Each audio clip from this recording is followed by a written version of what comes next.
mapuche hoy en día. Es un tema bastante sensible, han muerto muchas personas, mucha gente que asume como liderazgo o tratando de agenciar, ¿cierto?, un movimiento de autonomización del movimiento mapuche en Chile.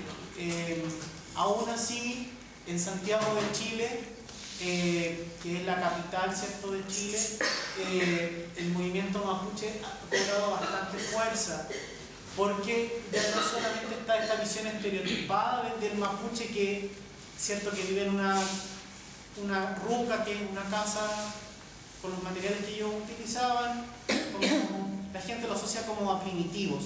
El mapuche hoy en día, ¿cierto?, es mucho más complejo, y bueno, en todos los pueblos originarios en Latinoamérica y en el mundo, es mucho más complejo, tiene mucho más pliegues.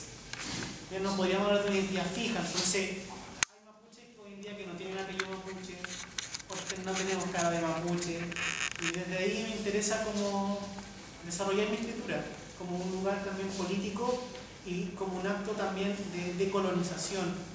Tratar de defender estas prácticas como coloniales y violencias coloniales a través de la escritura y también mirar mi lado blanco jugando un poco con esto.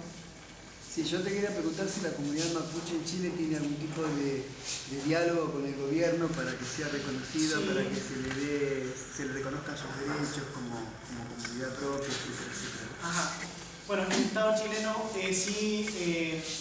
hay una institución que es la CONADI, la Coordinación de Asuntos Indígenas, pero también, bueno, tiene muchos pliegues este conflicto, porque básicamente tiene que ver con la CONADI, también son elegidos por el gobierno de Chile, estas personas, entonces, si bien hay muchas personas que saben del tema o son mapuche, son más bien como ligados al Estado chileno, al discurso del Estado chileno, entonces es difícil lograr, ¿cierto?, una autonomía, difícil lograr que el mapudungún, la lengua del pueblo mapuche, como que se revitalice mucho más, ni para qué hablar de los otros pueblos originarios que viven en Chile, que son totalmente invisibilizados.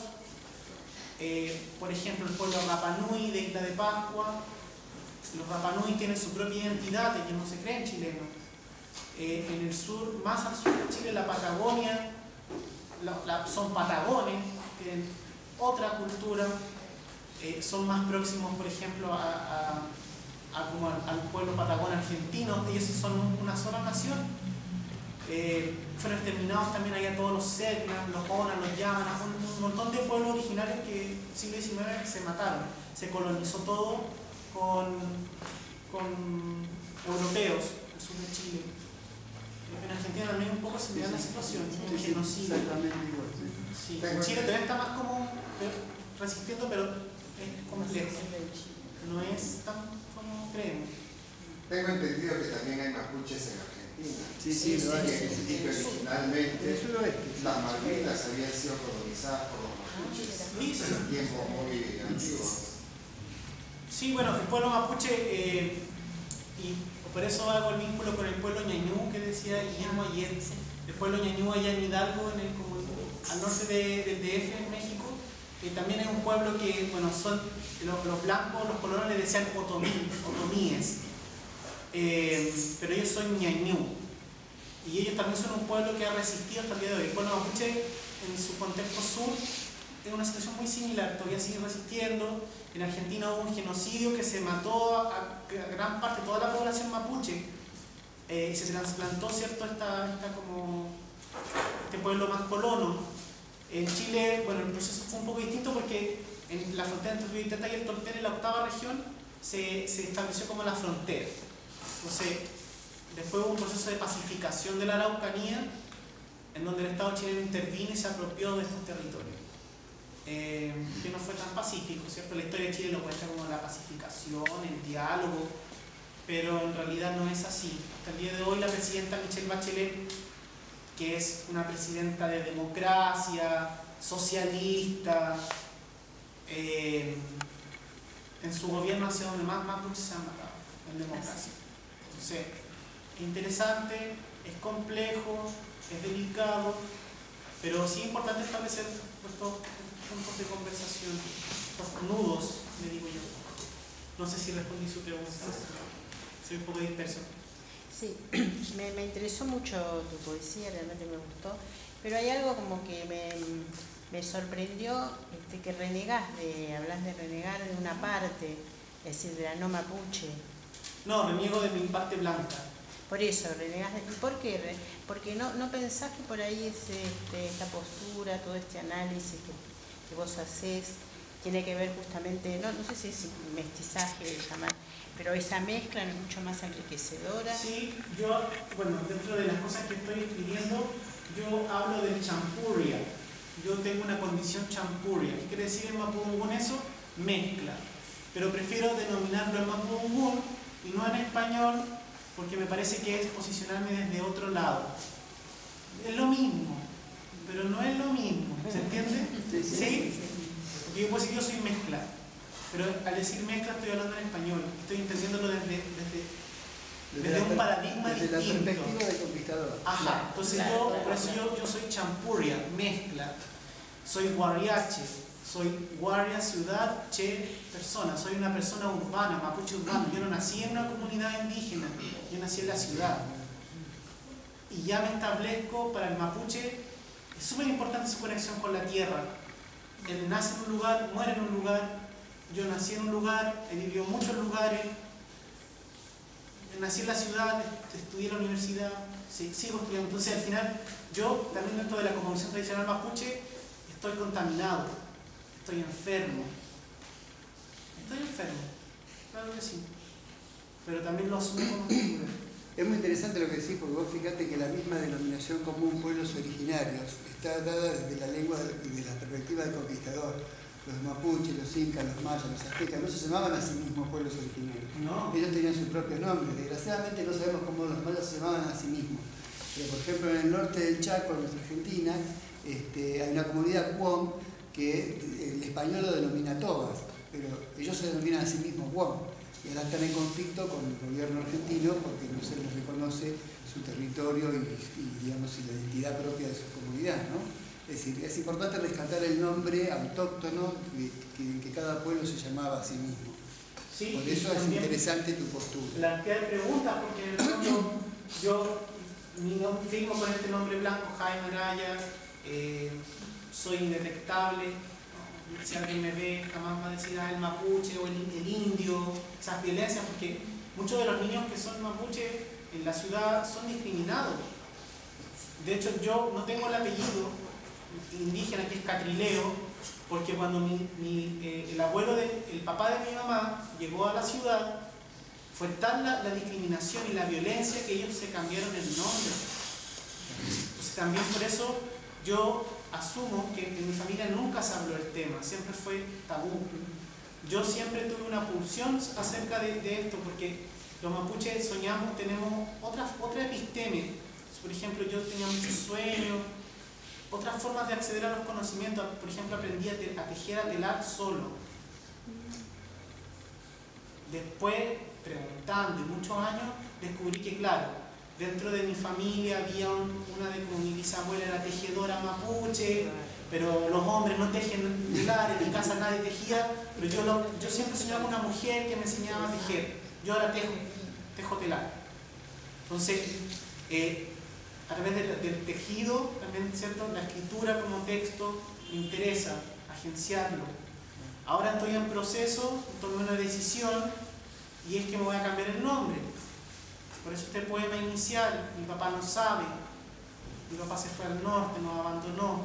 Entonces yo dije, hay un quiebre en mi familia, ese nombre blanco se fue, esa violencia, ese abandono, que no es solamente familiar ni político, sino también es una pena morena, con mis amigos decimos así, una pena chilena, argentina, latinoamericana, africana, asiática, una pena colonial.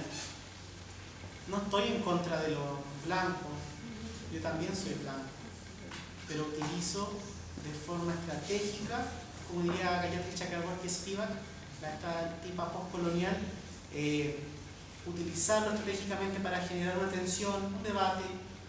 A veces soy muy contradictorio, claro que sí, pero esta instancia es escritura, es disidencia, es activismo, es poesía, es redes, alianzas afectivas.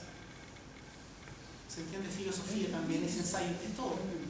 Creo que por ahí va. Si yo voy a cambiar el nombre ahora, de que a fin de año yo ya voy a tener otro nombre. No voy a gastar todos mis ahorros, es muy caro el proceso. Mi mamá me decía, pero Jaime, estás loco. No, no me digas Jaime, le digo yo. Ay, Jaime Antonio. No, no me digas Jaime Antonio. Pero no tengo nombre ahora. Yo quiero elegir mi nombre. Porque mi papá se llama Jaime Antonio Araya, mi abuelo se llama Jaime Antonio Araya, el abuelo de no sé quién se llama. O sea, yo cargo con una violencia que es colonial. Y yo estoy en un proceso de decolonizarlo, reinterpretarlo. Sí, yo elegí a mi mamá. Yo ahora no sé cómo me voy a llamar, pero sí va a estar Catrileo. Catrileo significa Catrileo río herido. ¿Perdón, qué significa? Río herido. Yo le decía a mi mamá, tal vez me voy a poner Carolina, Ariel, como una sirenita, así como un nombre como entre hombre y mujer, porque ya asumí que no tengo identidad como fija, sino soy transidentitario, he mutado, soy diaspórico, entonces tal vez genere más conflictos, más preguntas que tengo que resolver, a lo mejor cambiando el nombre, así no sé, Yesenia Carrillo. Pero dentro de ese delirio también está como mi rollo poético. Pero, disculpame, pero aparte de tu queja, que es muy frecuente entre los seres humanos, ¿cuál es la contribución de los mapuches en cuanto a comida, en cuanto a botánica, en cuanto a estética? Algo que vos des de vida, aparte de la queja que todos nos quejamos en la vida, vamos a morir, todos de algún modo fuimos cultivados en la vida, es muy fácil esa postura. ¿Qué le ha dado el pueblo mapuche al Estado-nación chileno como parte de su identidad? Porque no creo la identidad. La identidad es algo fijo, que cristaliza, fosiliza, determina. Tal vez es necesario para formar un Estado-nación, pero también somos, yo estoy hablando de mi condición, estoy en una contradicción. Y esa contradicción me formula preguntas. Yo no creo, no me siento chileno, porque crecí en una cultura mezclada.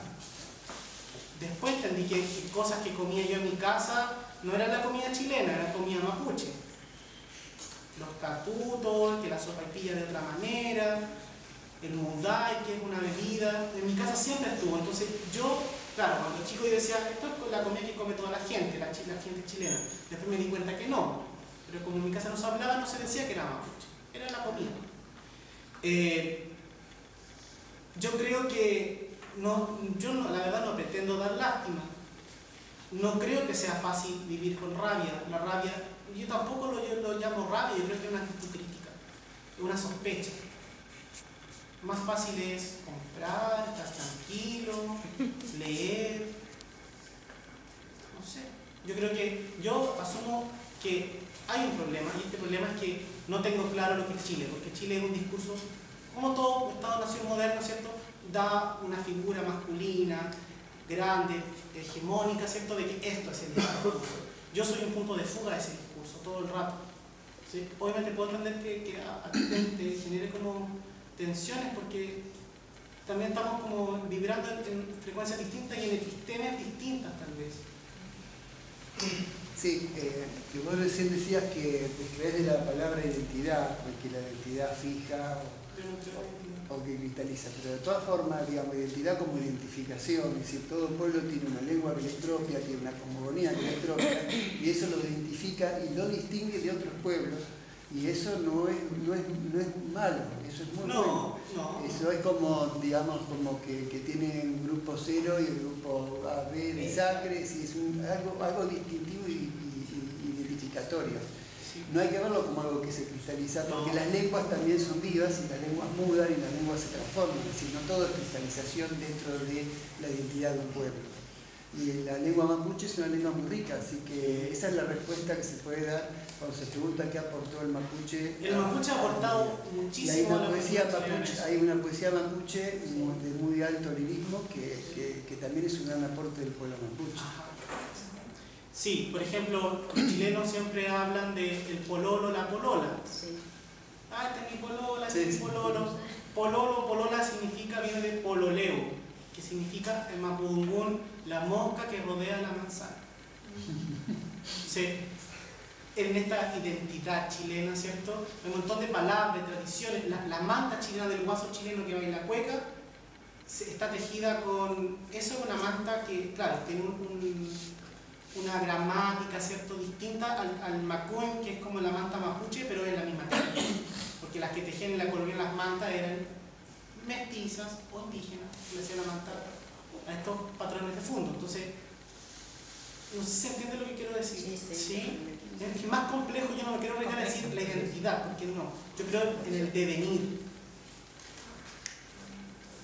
Sí, lo que quería decir es como, y vos estás poco, como vos tenés la responsabilidad de ser la voz de muchos que no tienen voz. Como lo que dijo el compañero, le doy la razón.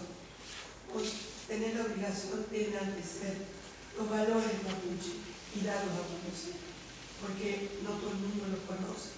Y justamente, así como los guaraníes le dieron al Paraguay su poesía, su cosmovisión, los negros en Venezuela le dieron la comida, la alegría, la música, el son. Entonces, los mapuches tienen que haber dado también, y esa es tu responsabilidad, porque no es un tema individual tuyo, Sí, es un problema de una raza, de una comunidad. De una multitud, somos una multitud. Sí, tienes razón en ese punto. Pero yo creo que yo no tengo por qué enaltecer algo. Ya fue Licura Chihuailaf, Leonel Bienlaf, Roxana Miranda Rupailaf y un montón de poetas mapuches que hay una tradición tanto de la oralidad con el que es el poema cantado, como también la escritura, ¿cierto?, del pueblo mapuche. Estos poetas son los poetas clásicos ya de la tradición mapuche y dentro de la literatura chilena. Yo no puedo establecer ahí, yo no puedo hablar desde ese lugar, porque si estuviera en esta mesa don Leonel Bienlaf, don Licura Chihuailaf, que son grandes poetas, yo les debo un respeto. Ellos son los que portan, ¿cierto?, un apellido mapuche, una tradición tradicional, por decirlo así, mapuche. Yo vengo de otro lado, yo soy el punto de fuga de eso también. No sé si se entiende. Sí, lo que creo es que todos en una medida somos mezclas. Ajá. ¿No? O sea, no es, Sí. es normal en estos países ser mezcla, ser mezcla. Todos somos. Sí. ¿Quién no tiene un abuelo de otra nacionalidad? Entonces, enaltecerme me refiero yo a remarcar o a mostrarle al mundo cuáles son nuestros valores. ¿Y por qué es importante que no muera una comunidad como la mapuche? Porque cada vez que muere una lengua se muere parte de nuestra vida. Sí, y estamos también dentro de estos pliegues. Si estoy levantando un diálogo, una conversación, un problema, un cuestionamiento, no solo para ustedes, para mí. Todo lo que ustedes me dicen, créanme que me genera un montón de preguntas. ¿Qué tengo que seguir ensayando? Sí. Ahora, claro, yo estoy atravesado por otros discursos, entonces no puedo hablar de una tradición que estudié en la universidad. O sea, no soy mapuche tradicional, ¿sí? O sea, no puedo hacer un circo de eso también, no tengo que problematizar. Bien, creo que estamos en el tiempo. Sí. Bueno, agradecer. Gracias.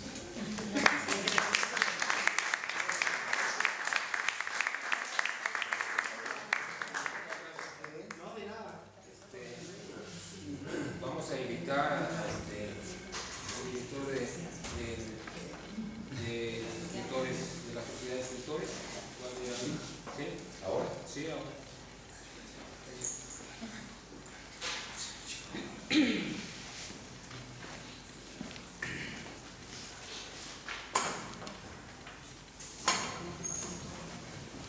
buenas noches a todos. Bien, yo trabajo con la lengua guaraní.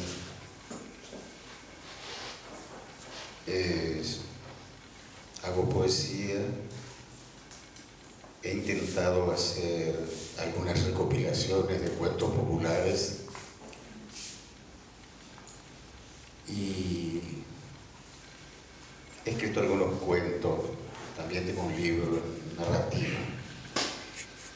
El proyecto tengo una novela en guaraní que está bastante adelantada, pero donde más trabajo es en la poesía. Experimento y desde mi juventud me gustó la poesía japonesa. Me enamoré de haiku. Intentaba escribir algunas cosas, leí algunos, solamente en los libros, alguna noticia breve, y poco a poco iba aumentando un poquito mi conocimiento acerca de lo que es. Y entonces me dije, tengo que experimentar con el guaraní a ver qué tal, cómo sale.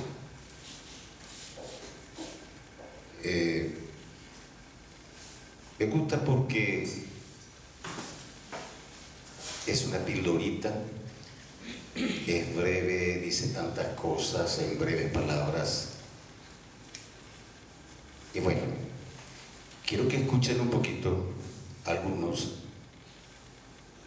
Está en guaraní y castellano, así que fácilmente ustedes van a entender.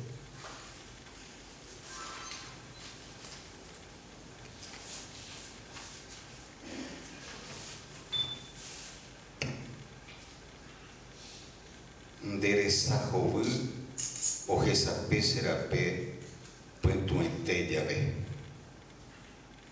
Ojos azules alumbran el sendero en negra noche. Deco purajei, te covea putepe, de potubaeque. Tú eres canción que en garganta de vida has florecido. Amaraivimi, oñopuse a ugei, pejarepute. Leve llovizna atiza sed del alma en alta noche. Añamindu mandu aronwekami shekaraire iba. Estoy rumiando añico de recuerdo que ya me inquieta.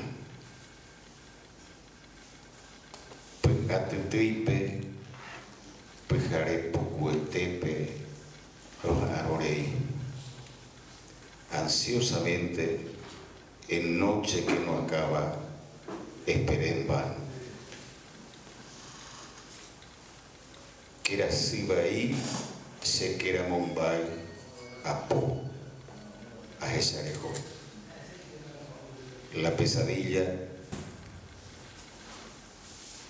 Jerucuerei, ñaquera Mupireisa, Conderecobe.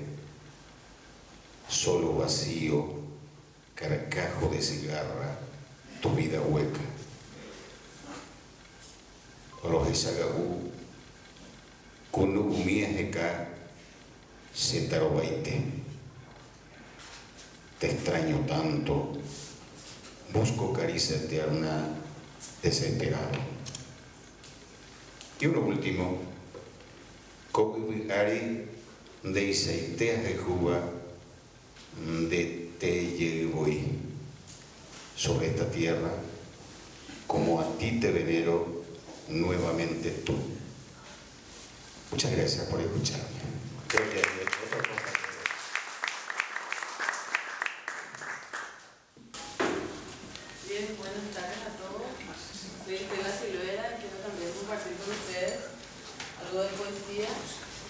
de mi libro Bajo la sombra del MUA, en un poco el cuento de poesía.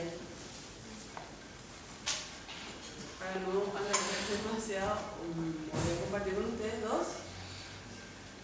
En este segundo libro juego un poco más con el texto. En un texto voy compartiendo ambas lenguas. El guaraní, el castellano, que le llamamos. Y como también es un homenaje al maestro Augusto Roa Bastos, entonces quiero leer un texto llamado Hijo de Hombre a Augusto Roa Bastos. Nos quedamos solos. No te he visto hasta que el cántaro vacío de agua que buscaba las gotas secas de la ribera del Chaco sangraba de sed, de hambre, de compañía. Me llamaste por mi nombre y te miré en el ángulo donde cuelga tu foto, sentado en una ventana. Creí oírte. Tu voz venía de allí. Aurora. Escuché y me sorprendí leyendo fragmentos de Madame Ansui, y mis ojos lentamente midieron cada paso de la habitación donde definitivamente debías estar. Un detalle llamó mi atención. Una caja siempre cerrada rompió su sello y te liberó de esa especie de esclavitud. Tus muas, maestro, rodearon la invisibilidad de tu cuerpo, se apoderaron de tu espíritu. Un cinturón de ellas flotaba en círculo, recordándome a las Goro, de los cañadores chaqueños que danzan desnudas pidiendo lluvia. Maestro, te miré extasiada. Alrededor tuyo giraban tus hombres, tus mujeres, tus niños, ancianos, los monstruos que creaste. El Caraiguazú, de pie a tu lado, me devolvía sus ojos de fuego. Un espadín en la mano me señalaba un camino sin fin, con un hombre que desde lejos se acercaba pero nunca llegaba. Te reflejaste en mi memoria y todas las imágenes aparecieron y me dijiste: no te me escurras por la niebla del tiempo ni te poses en el árbol que envejece. No pude evitar las lágrimas que silenciosas caían, palpitándome el ser, recordándome que estoy viva. Me dijiste también, y con esto desapareciste, que el oro de la escritura sigue virgen en Paraguay. Aquí estamos, en la tierra sin mal, Vareiros, Aguirre, Apleyar, Pla, Guaraña, Barret, Genes, en las tertulias que organizamos cada día, recordando las charlas en el Bar San Roque, que se prolongan en esta tierra, isla sin mar, que también es el Paraguay. Vamos ahora a leer algo totalmente guaraní, simplemente para acompañar lo que leía el joven en lengua mapuche, que suena muy lindo. Me encantaría aprender también esa lengua. Acá en Paraguay, mientras que busco lo que les puedo leer, tenemos 17 pueblos indígenas donde también se está trabajando para salvar una de las escrituras, que es la lengua guaná, por ejemplo. Son 4 abuelas nada más que hablan esa lengua, y bueno, hay una Secretaría de Políticas Lingüísticas que está trabajando en eso. Bueno, el texto tiene por número 25 y dice así: Joabo ara 24, de Ipoi Baisha Baibema, Yamoña Puruana, Araja Cucuella Be, Yasecoy, Oberum, Boca Yapotena Aqua, Ñacna, Ñeuba, Corazón, Ubi, Ñanemo Mandu Awo, Bukuja Ñande Kobe, Hamaduma, Ñaneña, Ñaneña Oikopona, Tape Cucú, Oñe Muasainte Nonde, Mo Pañande Huera Javana, Yahambe Huecatú, Yajapae, Yajavero, Yajante Abei. Tajar del Kere, Anire Jonañorei, Eyuya Kere, Yahambe Huemi, Amo Oyecuama, Ñane Rancho Mi, Yajaque Oaguacuera, Taita, Yarei, Su, Tuba, Reindu, Rique, Ñane Muatuba, Ñande Yarara Kere, Ñamobu A, Ñemboe, Ha Ahuille, Tuishaba, Yaheyay, Chupe. Gracias. Ahuille.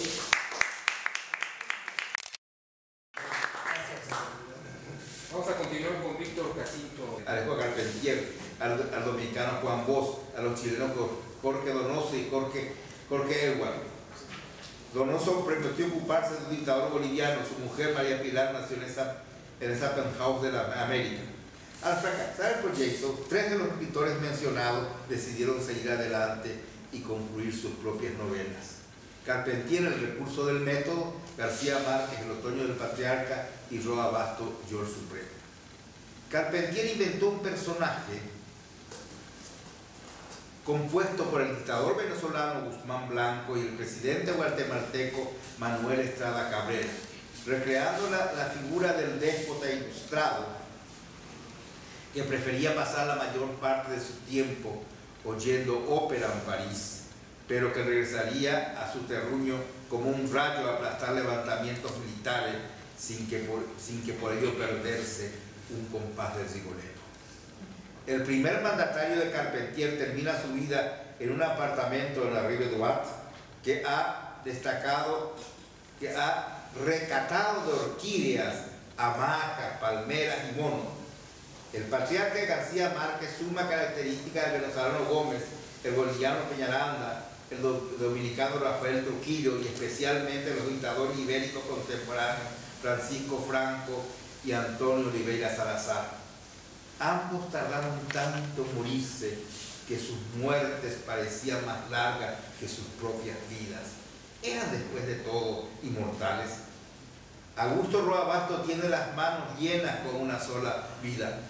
La vida del déspota paraguayo José Gaspar Rodríguez de Francia, quien gobernó a su país como dictador perpetuo entre 1816 y 1840, el año de su muerte a la edad de 74 años.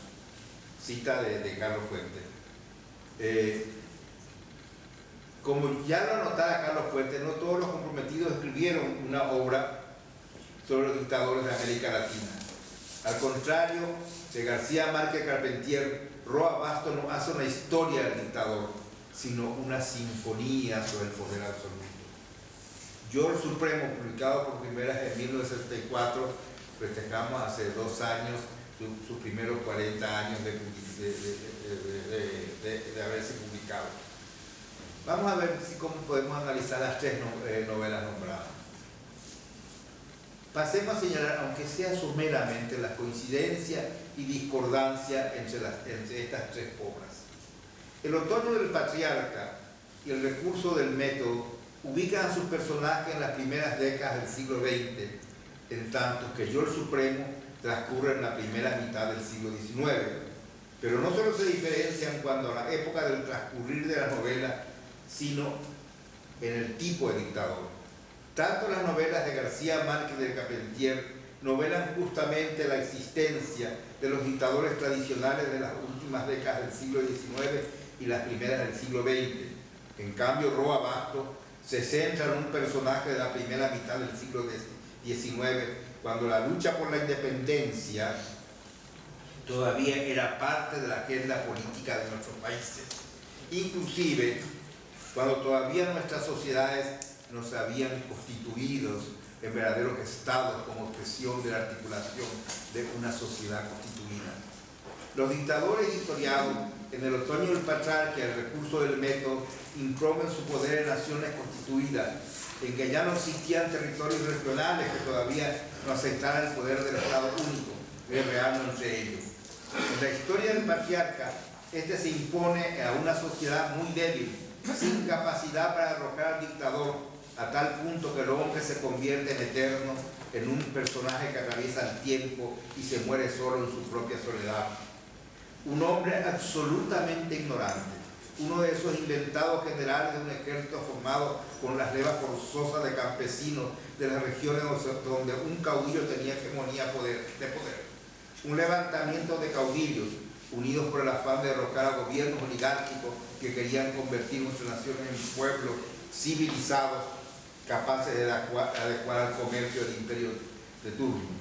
En el caso del otoño del patriarca, el dictador primero logró el consenso de los demás generales de la guerra caudillista para luego ir liquidando a todos sus antiguos compañeros hasta quedar sin competidores. El ejercicio del poder fue absolutamente personal, Él administraba, dirigía la política de Estado de acuerdo a sus humores, sus deseos. Era dueño absoluto de vidas y haciendas de todo el país. Implantaba el sistema y cuando el tiempo hizo mella a su propia capacidad física y mental, ya eran otros los que manejaban el sistema creado por él en nombre de él. Cuando descubren su cadáver después de un tiempo de haber muerto, ya hacía rato que estaba muerto políticamente. Aun cuando los que usaban su nombre para manejar el poder, utilizando viejas imágenes del dictador para seguir con el sistema. El otoño del patriarca es una novela río de gran despliegue en el tiempo, capaz de describir y exponer un vasto panorama del ejercicio de una forma dictatorial personalizada en el nombre, muy común en un tiempo de América Latina. Esta novela nos devela aconteceres y hechos que jamás la historia oficial o tradicional pudo ilustrar, porque las cosas que devela la ficción no son más que intuiciones que el ilustrador puede maliciar que se haya dado en la realidad, pero a falta de registro era imposible de mencionar. El dictador que nos describe Carpentier tiene un déspota ilustrado, absolutamente colonizado, deseoso de haber nacido en Francia, cuya cultura reverenciaba, pero a pesar de la diferencia cultural que los caracterizaba con el dictador de García Márquez, ambos, además de sanguinarios empedernidos, utilizaban el poder para enriquecer a través de negociados que les permitían el ejercicio del poder. A pesar de su formación cultural superior, al ilustrado de García Márquez tenía el mismo instinto criminal. No le temblaba la voz para las represiones colectivas, no aceptaba ningún atisbo de oposición, buscaba la sociedad cautiva perfecta.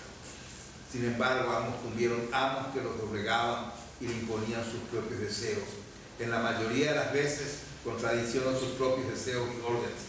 En el dictador de García Márquez, el amor a una extraña reina de belleza en un barrio marginal lo convierte en un verdadero esclavo de ella, a tal punto que manejaba la propia política del Estado y él se dejaba hacer inclusive fuera de su propio deseo. El dictador de Carpentier son los hijos del dictador, todos viviendo en Europa, despreciando a su padre, quien hacía que sean mantenidos a costa del Estado, los lujos y la locura, quienes jamás respetan al padre. Inclusive la hija, una casquivana, retrato fiel de la latinoamericana, hija de padres multimillonarios, gozando su fortuna en Europa a principios del siglo. De paso, como ejemplo, recordar como hechos reales a los jóvenes argentinos que se entretenían tirando manteca en los techos de los famosos restaurantes de París. Bueno, estos hijos del dictador, sobre todo la hija, hacía su propia voluntad, sin ningún respeto hacia su padre. En el Supremo de Roma, en cambio, no existe ningún otro poder fuera del suyo. Ni mujer ni hombre podía contra su voluntad. Una cita del dictador. En cuanto a mí, decía el Supremo, en beneficio de todos, no tengo parientes, ni entenados, ni amigos. Los libelistas me echan en cara que uso más rigor con mis parientes, con mis viejos amigos. Rigurosamente cierto. Rigurosamente cierto. Investido del poder absoluto, el supremo dictador no tiene viejos amigos, solo tiene nuevos enemigos. Su sangre no es agua de ciégana ni reconoce descendencia dinámica. La novela de Roa es una obra que aparentemente desquiciada y desquiciadora tiene una lógica interna que atraviesa a través de una multitud de estrías que retratan o rememoran acciones, reflexiones, discurso histórico que van develando la esencia del poder absoluto, que hasta parece un diálogo del poder consigo mismo. Casi pudiéramos describirle como si fuera la antigua casa redonda de los guaraníes, pero cuya tapia se compone una multitud de ventanas que al abrirse cada una de ellas da hacia un sitio, un paisaje diferente que a su vez ilumina con una luz exterior a distintos lugares del interior.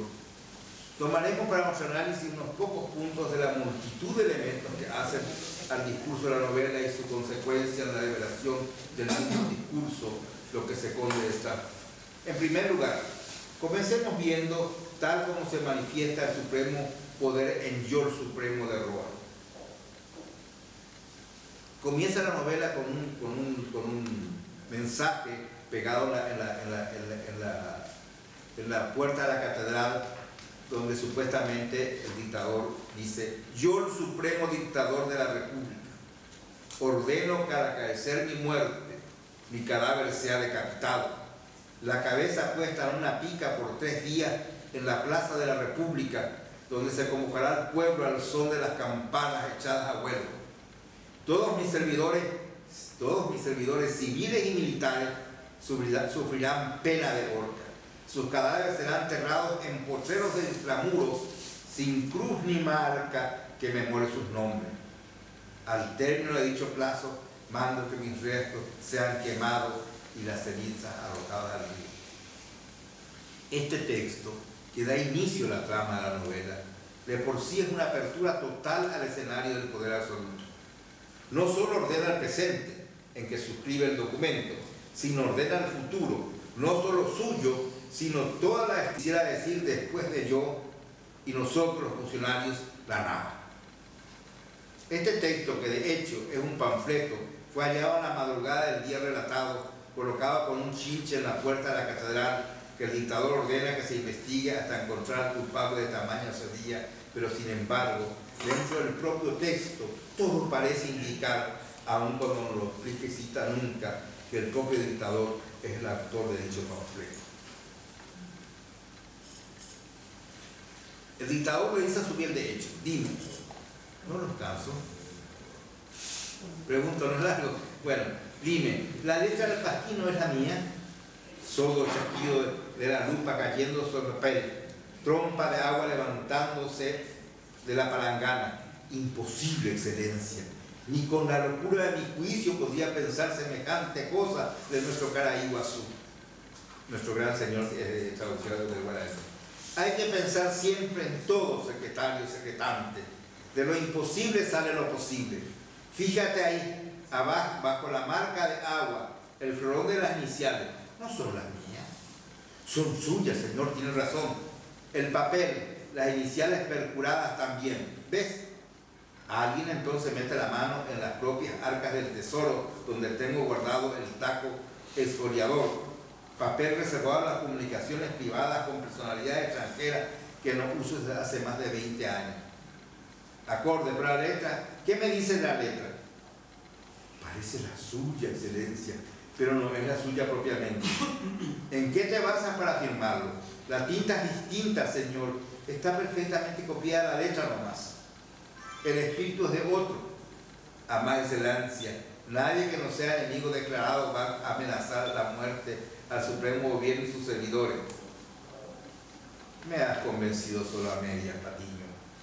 Todo el diálogo del dictador con su fiel de hecho no hace más que confirmar que la posibilidad de que un enemigo del poder haya podido ni siquiera escribir el panfleto y menos colocarlo. Todos los enemigos están en prisiones o fueron fusilados. No existe papel de esa naturaleza en plaza, a no ser el perteneciente al dictador. El hecho ocurre hacia 1840, sin que se mencione explícitamente esa fecha, sino una expresión de fiel de hecho que habla de 20 años de la última sublevación que en la realidad ocurrió en 1820. Si bien nunca se descubre quién fue el autor del panfleto, a pesar de una búsqueda colectiva de escribientes en el archivo de la República para rastrear las huellas del delito, el propio fiel de hecho repite que la letra pareciera ser la letra del dictador supremo y sobre todo el papel es el mismo a lo que suele usar el dictador, pero no solo la letra es parecida al dictador del papel, es el mismo, es la fuerza del decreto que ordena en forma inapelable como lo suele hacer el dictador. Roa, como suele acostumbrar en todas sus obras, del inicio, en el primer capítulo, o en los primeros párrafos, devela ya todo el contenido del libro. En este caso el panfleto es la esencia misma del poder neto, tiene de la fuerza del que manda, que es sujeto del poder, que sin ambages debe ser obedecido por lo que estamos sumando, aun cuando su persona no existiera.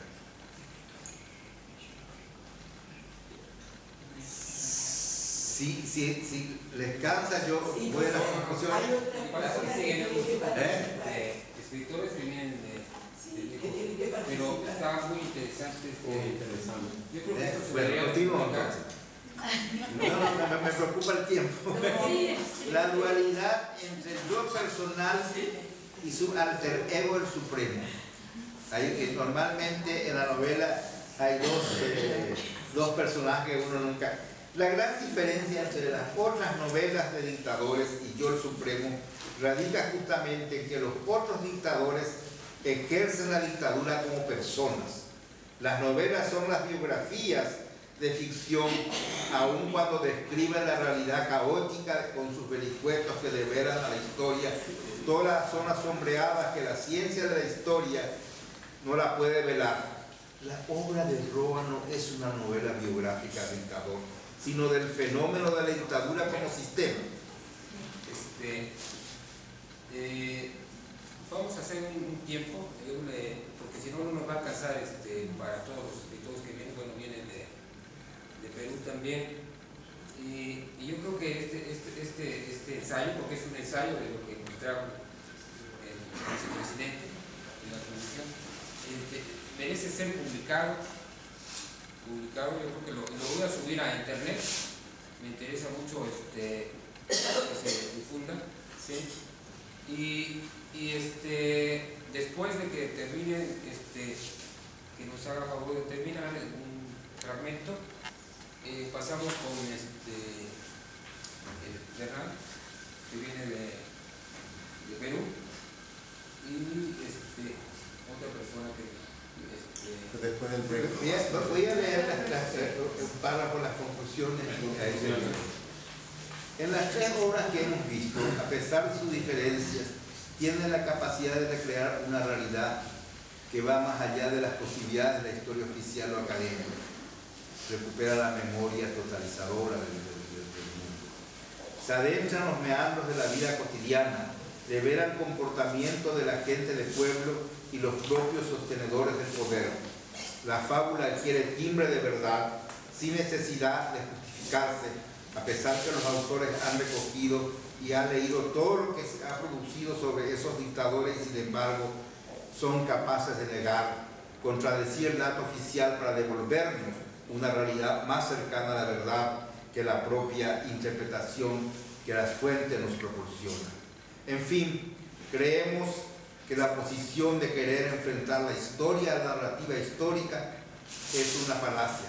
Ambas prácticas del saber humano son perspectivas reales de poner en evidencia la verdad, cada uno por su propio lado, sin que eso suponga negación, sino al contrario, coadyuvante para la comprensión del pasado, base de nuestro presente y hacedor de nuestro futuro. Muchas gracias.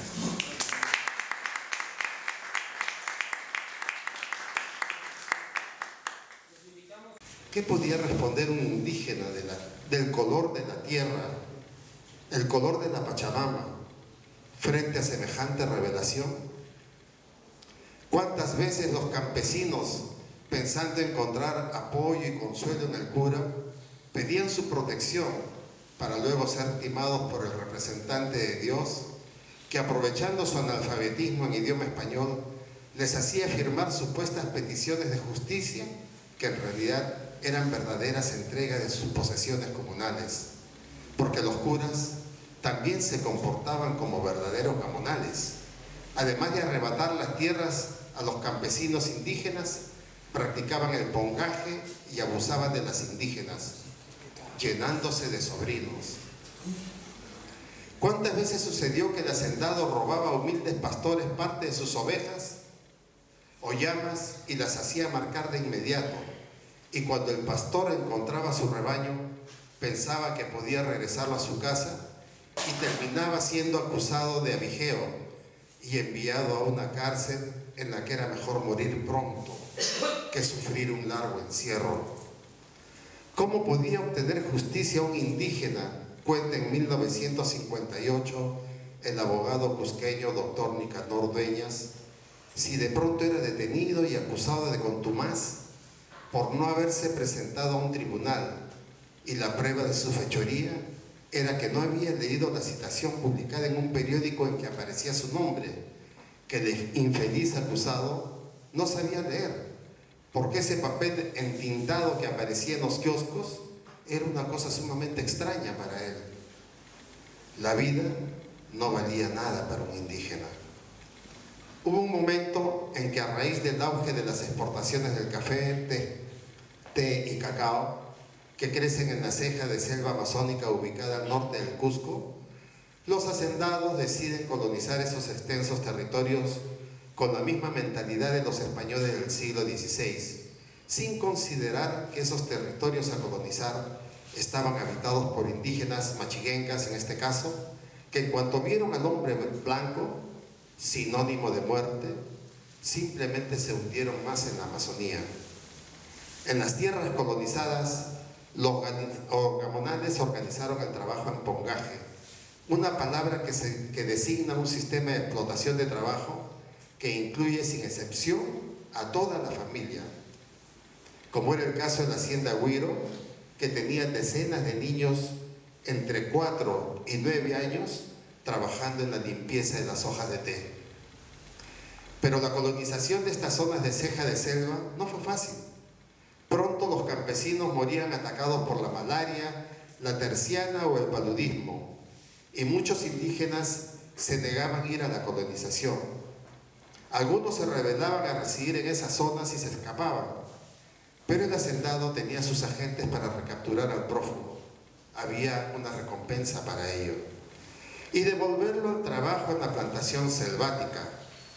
Esto sucedía siempre y cuando en su fuga el indígena no hubiese causado algún tipo de daño, como por ejemplo propiciar una fuga masiva.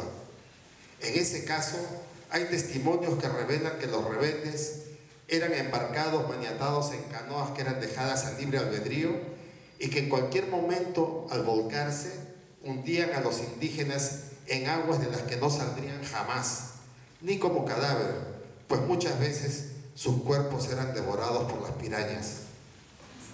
La vida no valía nada.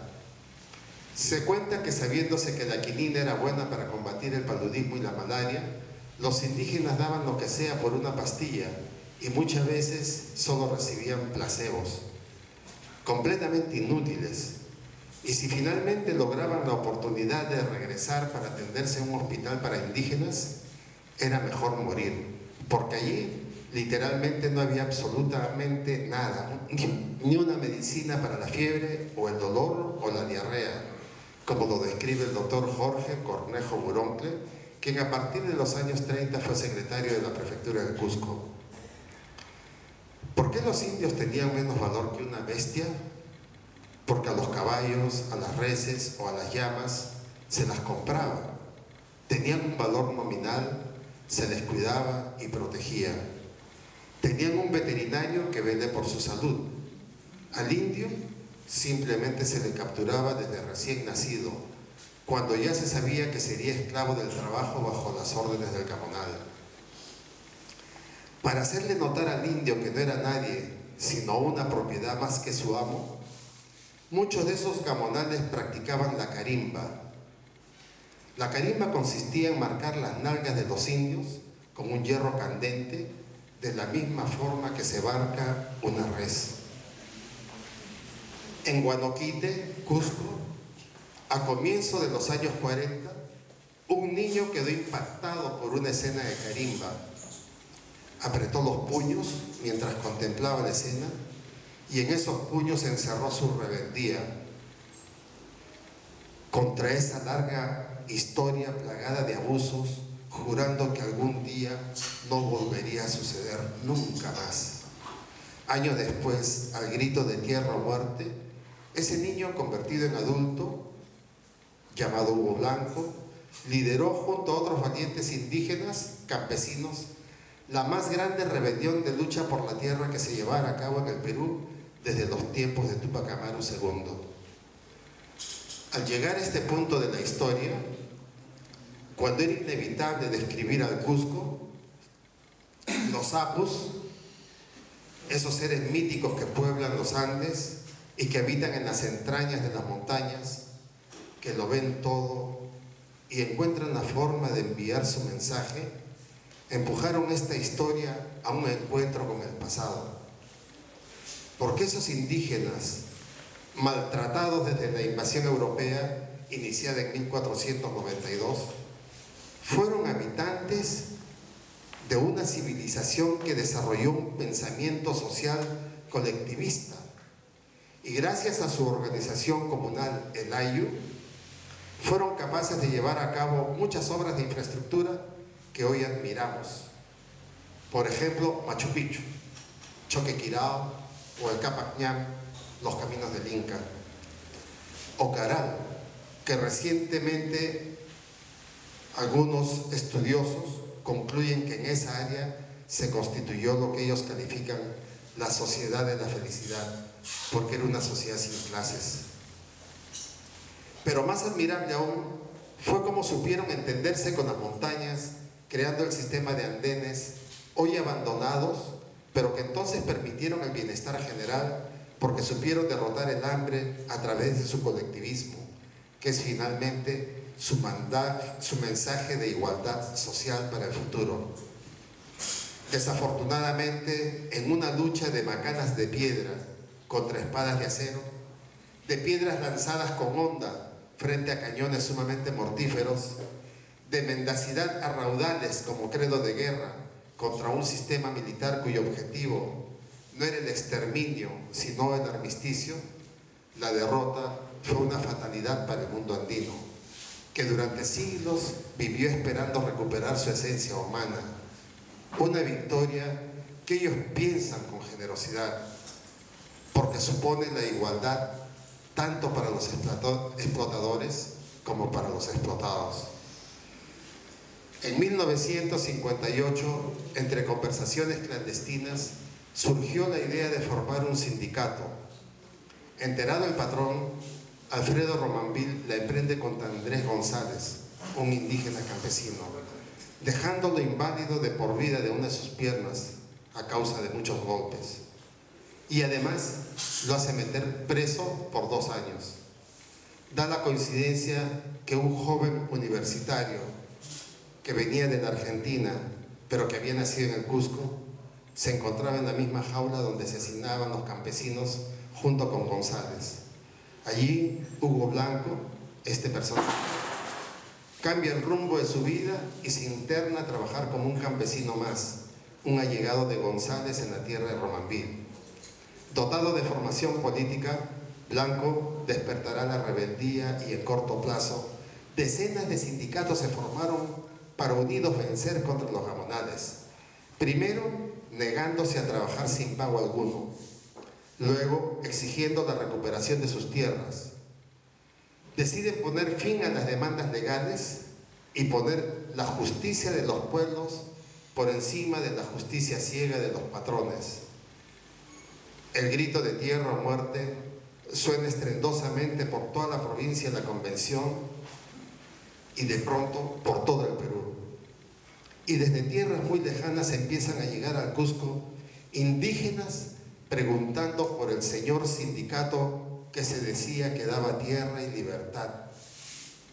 En 1964, cuando Hugo Blanco ya estaba preso y un fiscal militar pedía para él la pena de muerte, los sindicatos cusqueños lograron su gran victoria, recuperaron su tierra y el derecho de recibir un salario por su trabajo. Los indígenas andinos que escribieron la historia de la que apenas soy un simple narrador, un narrador gráfico, merecen no ser olvidados jamás, porque ellos hicieron revolucionarios en memoria de los abusos que no podían olvidar, en memoria de sus mujeres, madres e hijas violadas, sus padres muertos, algunas veces caídos, desplomados en las tierras donde trabajaban sin descanso o asesinados por el fuete del patrón o marcados como reses para que no volvieran a escapar. Fue por el derecho a la memoria que decidieron unirse y luchar con la fuerza y la voluntad que da la unión. Este libro que aún camina es un homenaje a esa epopeya, a su derecho a existir en la memoria. Por eso, el derecho a la memoria es aún una viva demanda. Conspiran contra este acto de verdadera humanidad las autoridades que decretan el olvido, tal como lo describe el gran escritor colombiano Gabriel García Márquez en un episodio de Macondo en 100 años de soledad, donde se ordena al pueblo olvidar una masacre y el pueblo termina olvidándolo todo. Así sucede últimamente en el Perú, donde la historia, tanto la universal como, o en todo caso, está convertida simplemente en una enumeración de hechos basados en fechas que los alumnos fácilmente olvidarán. Es para hacer presente el pasado y con este construir el futuro que este libro intenta empatar el arte gráfico con las letras, porque si bien se dice que una gráfica expresa más que 1000 palabras, el gráfico no tiene la profundidad de la palabra. Que me proporcionara el doctor Gorky Tapia, no solo encontré muchos datos y fuentes, sentí desgarro por su dolor y fui conmovido mientras leía, redactaba e ilustraba, reconstruyendo cada una de las dramáticas escenas en que este libro avanza.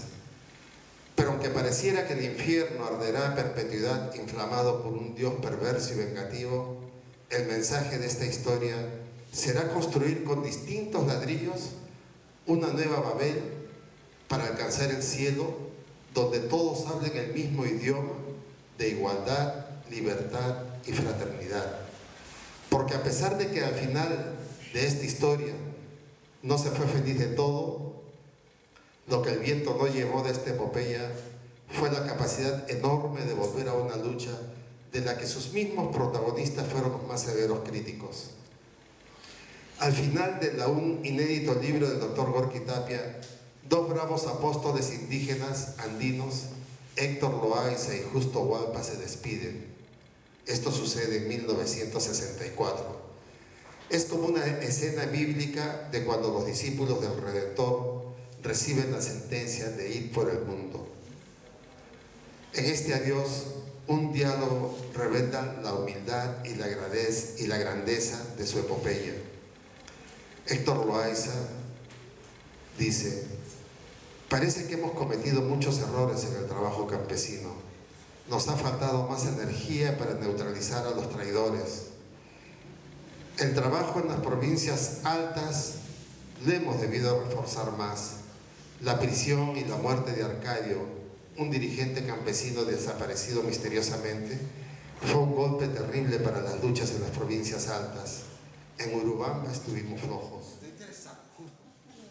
Yo voy a hablar un poquito de esta situación que en Paraguay se da con las cuestiones de textos históricos. Antes de hacer esta presentación yo había hecho una investigación y había había preguntado en las librerías qué tipo de textos la gente consume. Y les voy a contar lo que salió acá. Dice así: en algunas librerías me dijeron que sobre las narrativas históricas son las más vendidas. Para sorpresa mía, la sospecha que tenía se confirmó, porque yo estaba pensando ¿por qué se consume tanto narrativas históricas? No sé si en sus países es así la situación o no. ¿Se consume o no la historia? Sí. En Perú, a ver el compañero de Perú que recién hizo su presentación. En Perú se consume narrativa histórica. ¿En México? Sí. ¿Argentina? ¿Otro país? ¿Venezuela? ¿O cualquier otro país que esté presente? ¿Chile? ¿Se consume? Pero ¿por qué los latinoamericanos consumimos narrativas históricas? Esta es la pregunta que me surge a mí. Andrés Oppenheimer, el escritor argentino y también el periodista, él escribe un libro que se llama Basta de historias. ¿Pero por qué? Porque dice que justamente el vivir de las historias no nos ayuda a despegar como continente. Sin embargo, yo quisiera explorar un poquito por qué, especialmente en Paraguay, se consume mucho lo que sería literatura histórica. Entre las obras más vendidas figuran cuentos de la Guerra Grande, la gran hecatombe que Paraguay sufrió entre 1865 y 1870. Esta obra fue escrita por Margarita Prieto Yegros. El peluquero francés de Guido Rodríguez Alcalá, que trata también sobre este personaje, Madame Lynch, que yo también había escrito sobre ella, que fue la concubina del Mariscal López durante la guerra del 70, como le decimos también. Pancha, una heroína, vamos a decir, exnovia del Mariscal López, Yo el Supremo de Roa Bastos, que hace una referencia al doctor Francia, que ha sido prácticamente el primer presidente fundacional dictador que tuvo el Paraguay, y establece una política dictatorial desde el comienzo. Como decía siempre alguien, en cada paraguayo hay un dictador, porque eso ya comenzó desde hace 200 años y se debe a Francia. Y todo lo referente a Madame Lynch y a López y a la guerra del Chaco. Las dos grandes guerras son las que son motivo de las narrativas históricas. ¿Por qué el paraguayo consume y produce novelas y cuentos históricos? ¿Acaso este acto es la búsqueda de una explicación a sus cuestionamientos personales y comunitarios? ¿O es el anhelo de llenar sus vacíos, no con razonamientos fríos que provienen de los libros de historia, sino que le urgen los grandes hechos ocurridos que cuentan con más vida, con más humanidad y con gran verosimilitud, a modo de satisfacer esa sed de verdades? Estoy seguro de que junto a esas preguntas surgirán muchas más, que no podrán ser respondidas totalmente, ya que tenemos poco tiempo. Según el psicólogo suizo Carl Jung, quien desarrolló el concepto de arquetipos, él los concibe como inconscientes atributos colectivos de una sociedad. Son como archivos de imágenes que la gente comparte en todo lugar, tiempo y cultura, sin considerar las diferencias individuales que pudieran existir entre los miembros de esta sociedad.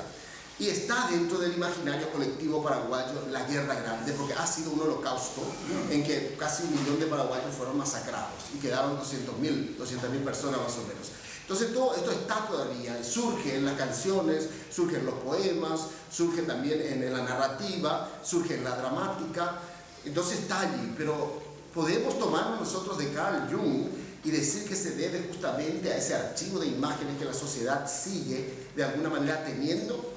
Jung cree que estos arquetipos están expresados en los sueños, en las fantasías y en los mitos, los cuales fueron contados una y otra vez de generación a generación.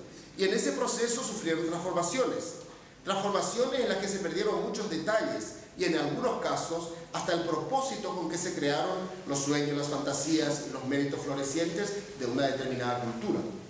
La literatura no es ajena a los mitos, en absoluto, al contrario, se alimenta de ellos. Al contrario, es una gran amiga de los mitos y les sirve de vida y de muerte. De vida porque reviven cada vez que un lector lee una obra que los contenga, y de muerte porque actúa, según algunos teóricos, por ejemplo, como la muerte de los mitos se produce justamente cuando se los arrebata de la oratura o de la oralitura, como dicen otros, y se los acomoda dentro de la literatura. Según Boulogne, manifiesta que el mito consigue ser una representación imaginaria y dramatizada de lo desconocido. Una representación eficaz al punto de ser admitida por todos los miembros de una colectividad y de ser luego transmitida por la tradición, una representación que obtiene su eficacia porque consigue domesticar lo invisible de acuerdo con el conjunto de los otros conocimientos vigentes. La cuestión está aquí. Si nosotros pensamos, Bachelard dice que la conciencia existencial es como una reconciliación y modo de asumir lo reprimido al reintegrar el mito. Él insiste particularmente sobre la reintegración del cuerpo, mediador entre el cosmos y la psique. En este trabajo de mediación, el relato mítico cumple una función terapéutica. Y esta es la parte donde yo quisiera basar un poco, que si los escritores estamos escribiendo historia o sobre guerras, sobre situaciones políticas que marcaron hitos dentro de nuestra vida como sociedad, ¿será que este escribir y que el pueblo consuma literatura histórica no es parte de una sesión terapéutica tratando de sanar heridas que todavía están abiertas? Este es un cuestionamiento, yo no tengo la respuesta. Quizás se pueda ahondar más y pensar más al respecto. ¿Por qué seguimos escribiendo y por qué nuestra gente consume más? Yo estaba leyendo una obra de Florencia Bonelli, que es un poquito así bien comercial. Sin embargo, el documento que ella rescata es de lo que pasó con los indígenas en las misiones jesuíticas. Y tiene una precisión histórica impresionante con respecto al mapa de Asunción de esa época, al mapa de Buenos Aires, a la parte de lo que es Itapúa hoy en día, lo que fueron las misiones. los abusos que se cometieron en contra de los indios. Acá el compañero estaba presentando también los abusos que se cometieron en contra de los indios. Pero allí hay como algo inconsciente, que Jung de alguna manera trata de explicar a través de los arquetipos. Y aquí es donde tenemos que pensar sobre la represión de la sociedad paraguaya, desde su misma historia, desde sus orígenes, desde su punto de partida como país y durante su existencia en estos casi 200 años de República Independiente. ¿Acaso esta comunidad busca una acción terapéutica a través de la literatura llamada histórica? A sus tantas heridas físicas, psíquicas y espirituales. ¿Acaso busca explicación a tanta sangre derramada, tanta gente perseguida, desterrada, desintegrada, aplastada en su misma dignidad? Yo creo que sí. De alguna manera la literatura cumple una función terapéutica. Y que esta es una de las razones del por qué los paraguayos consumen las narraciones históricas. Por casualidad, nuestra gente lee literatura histórica. Es lo que más se vende. Este librito va pretender por la impresión 5000, ahora que yo había publicado, y me sorprende porque se lee en los colegios y la gente consume literatura histórica. Y yo me voy, y un día apareció la bisnieta de Madame Lynch en una feria del libro, una señora de 85 años, y se acercó y me dijo: vengo a ver qué es lo que usted escribió sobre mi bisabuela. La miré y yo le dije: no se preocupe, yo la reivindiqué, la salvé, porque hay de todo sobre ella, ¿verdad? Y hablando, así me contó un poco su historia, y le dije que me hubiera gustado conocerla antes de haber escrito el libro, porque hubiera enriquecido mucho más los datos que yo había obtenido. Y luego la miré detenidamente y me dice: ¿qué mira? Y yo le digo: estoy tratando de ver rasgos de ella en usted. Ella me dice: en mí no apareció nada, en mi bisnieta volvió a aparecer rasgos de ella. Pasó el tiempo, fui invitado a un colegio donde habían leído justamente esta obra y conté la historia, y de repente se levanta una chica de 16 años, hermosa, rubia, de ojos azules. Yo soy esa bisnieta, me dice. Fue una cosa sumamente sorprendente en ese momento para mí, escalofriante por decir así, pues estaba allí. Y de alguna manera los jóvenes también consumen, todo es cuestión de mostrarles, de guiarles, de ayudarles para que vean su historia. Me gustó lo que dijo el compañero, que de repente tenemos que volver a ver nuestra memoria, porque hoy en día se descarta de la historia, se descarta de esto, pero ver nuestra memoria críticamente, en nuestra historia críticamente, es lo más positivo. Dice: nadie escribe solo en Paraguay, dijo el poeta paraguayo Rauschimo, y es verdad. Todos nosotros estamos escribiendo la literatura y la historia de la literatura paraguaya ahora. Todos estamos expresando las heridas y los sueños enquistados en nuestra sociedad desde antaño. A la postre, somos tan solo amanuenses de la historia de nuestra patria, de las lágrimas y de las risas, de las vidas y de las muertes de nuestra gente. Esos somos los escritores. Nuestra diferencia de estilo, de visión y de enfoque no deben impedirnos que sigamos nutriéndonos de esa savia mítica que es la historia, ¿verdad? Que se encuentra en las raíces del árbol mítico paraguayo en este caso.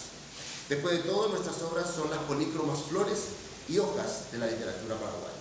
Muchísimas gracias. Eso es todo lo que quisiera decir. Quisiera hacer algo. Escritores extranjeros que vinieron, me tienen que decir un número del 1 al 10 y se llevan esto. 7, exacto. 7. Bueno, y para terminar esta parte, quisiera regalarles un poema, si me permite. ¿Puede ser? Este poema fue escrito por un mexicano, Gonzalo Báez Camargo, y se refiere justamente a lo que hoy vivimos, el Jueves Santo. Y dice así: ¿me amas? ¿Me quieres? ¿Me amas? Tú sabes que te amo, Señor. Tú bien lo sabes. Punzan como puñales las interrogaciones tuyas, que son casi iguales. Pedro, ¿me amas? ¿Me quieres? Era yo tu discípulo, y de tus labios divinos bebía la enseñanza. Y si alguna vez tuve una fe débil, yo nunca pensé en abandonarte. Antes bien, cuando muchos te dejaron y tu discipulado despreciaron, y tú los interrogaste, ¿queréis iros vosotros también? Y yo, Señor, te contesté resuelto: Señor, ¿a quién iremos si solamente tú tienes palabras de vida eterna? Pero, Señor, a ti te odiaba la maldad de los fariseos, porque tú con tu palabra santa con vigor las abatías. Y ellos por crucificarte tramaban cada día. Y tú abandonaste la dulce Galilea y viniste a la escarpada ciudad de Jerusalén, la impía. Señor, te dije entonces, yo nunca te abandonaré, y en el peligro siempre iré adelante. Y tú dijiste, calmando el arrebatado encono de mi alma: Pedro, tú me negarás 3 veces antes que el gallo cante. Después los soldados te tomaron prisionero y con ardor salvaje te azotaron. Te dejaron pálido, malherido y sangriento. Y yo, el valiente que nunca desmayaba, llevaba el corazón helado, Jesús mío. Cuán clara es en mi memoria esa torpe escena de héroe. Me preguntaron: ¿andabas tú con ese Galileo? ¿Conoces tú a ese hombre? Y yo, Señor, te negué, juré y rogué exaltado: no conozco a ese hombre. Y tú, Señor, pasabas, y una extraña refulgencia encendía tus ojos. Y del remordimiento, sintiendo el filo diente, salí a las tinieblas de afuera. Y lloré, Señor. Lloré amargamente. Recuerdo haberte visto con tus brazos de amor abiertos sobre la cruz. Y al tercer día, cuando yo bajé a tu fosa, tú ya no estabas en medio de los muertos, porque has resucitado. Y hoy, Señor, ¿por qué me interroga tu armoniosa voz cristalina como un claro, límpido reclamo? Pedro, ¿me amas? ¿Me quieres? ¿Me amas? El arrepentimiento, hoy tú me rehabilitas. Y tu sangre redentora toda mi culpa quita. Y tú, Señor, más que nadie, mejor que nadie, sabes cuánto te amo. Te amo, Señor, te amo. Porque para escribir se necesita tener palabra. Los escritores estamos aquí porque tenemos palabra. Como lo tuvo Augusto. Bueno, muchas gracias. No, gracias a ustedes. Muchas gracias.